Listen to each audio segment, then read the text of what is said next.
This video comes long overdue, but I hope it provides some vehicular context to the Lap of the World project, as well as where I'm coming from. Now, let's talk about a car.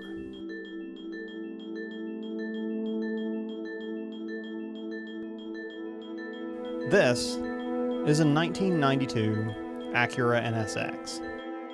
There are 1,270 like it, but this one is mine. Now at this point, I'm sure you're expecting me to deliver my take on the well-trod NSX history rubric of Nakano, Uehara, and Ayrton Senna, and follow that with something about VTEC, titanium, and aluminum. But I'm not. If you want to talk NSX history, look no further than chassis number 371. This NSX has experienced a life very disparate from the car-covered, never driven in the rain, which is the best wax existence common to its supersports car peers. In its 26 years to date, this car has covered 266,500 miles. In the nearly 10 years of my own stewardship, we've driven over 60,000 miles through 23 states. We've seen both coasts, we've traveled roads from below sea level to over 11,000 feet in elevation, and have so far spent more than 50 days on 12 different racetracks from Florida to California.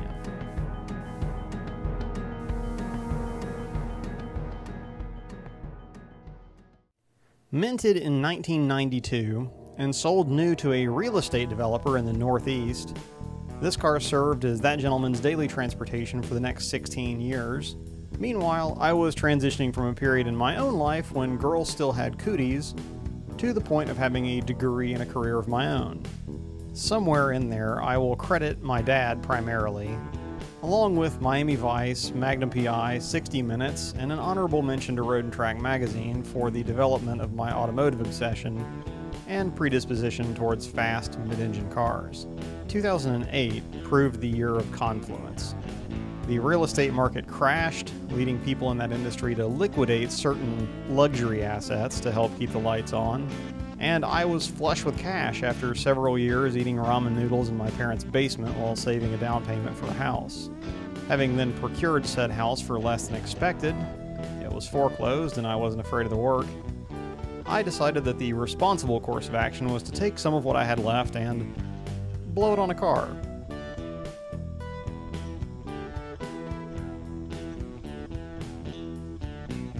And so, after driving a basket case of an NSX back to Tennessee, I spent the next 10 years asking dumb questions on NSX Prime and engaging with an awesome owner community while restoring, driving, resto-modding, driving, updating, driving, fixing, driving, and learning.